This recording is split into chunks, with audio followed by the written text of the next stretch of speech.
কাকুলি চক্রবর্তী, আপনার প্রশ্ন যে আপনার চুল ঝরে পড়ছে, চুল ফাঁকা হয়ে যাচ্ছে, কি করলে এর থেকে মুক্তি পেতে পারেন। এই চুল ঝরে পড়া নিয়ে অনেক অনেক ভিডিও আমি দিয়েছি কাকুলি। আপনাকে একটা তেল বানিয়ে রাখতে হবে, যে তেলটা একদিন সময় দেবেন আর সারা বছর ধরে আপনি ব্যবহার করতে পারবেন।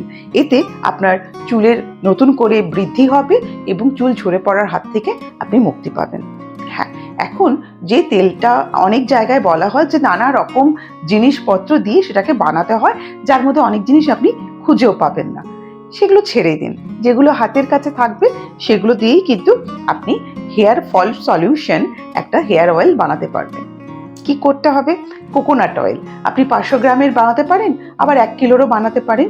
পরিমাণ মতন তেলটা নিলেন, আপনার যতটা প্রয়োজন, মানে 1 কিলো নিতে পারেন। তার মধ্যে যেটা দিতে হবে, সব থেকে প্রথমে যেটা দিতে হবে সেটা হচ্ছে কারি পাতা, তার সাথে দিতে হবে কালো জিরে, তার সাথে দিতে হবে মেথি, সব কিন্তু সম পরিমাণ।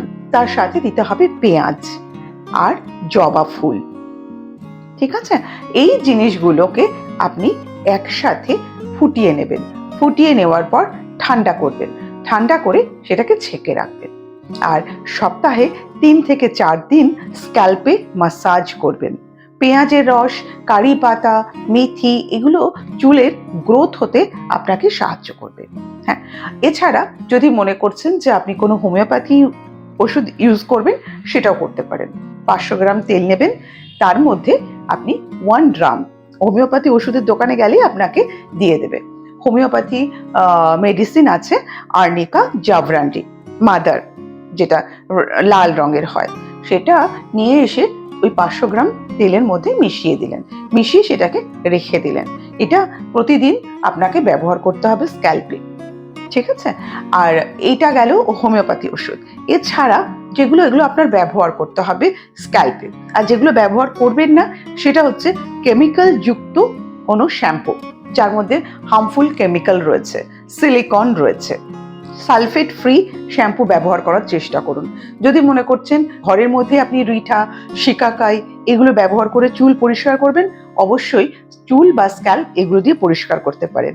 আমলকি, তেলের মধ্যে কিন্তু আমলকিও দেবেন। পুষ্টিকর খাবার খেতে হবে, প্রোটিন জাতীয় খাবার খেতে হবে। আপনি যদি নিরামিষ খান তাহলে পনির, দই, ঘি, তারপরে আপনার দুধ, আর তার সাথে আছে বিভিন্ন রকমের চানা বা আপনার রাজমা, এসব খেতে হবে। আর যদি আমিষ খান তাহলে তো অবশ্যই মাছ, মাংস, ডিম এগুলো খেতে পারেন। তবে হ্যাঁ, ভুল করেও বেশি তেল জাতীয় খাবার খাবেন না। বেশি অয়েলি ফুড খেলে, জাঙ্ক ফুড খেলে আপনার চুলের ওপরে এফেক্ট পড়বে। চুল পরিষ্কার করার দিকে নজর রাখতে হবে। আর যে তেলগুলোর কথা বললাম এগুলো বানিয়ে ব্যবহার করতে হবে, আপনার সমস্যার কিন্তু সমাধান হয়ে যাবে। আর কাকুলির মতন যাদের এই ধরনের সমস্যা রয়েছে তারাও এই জিনিসগুলো মেনে চলবেন। টাটা।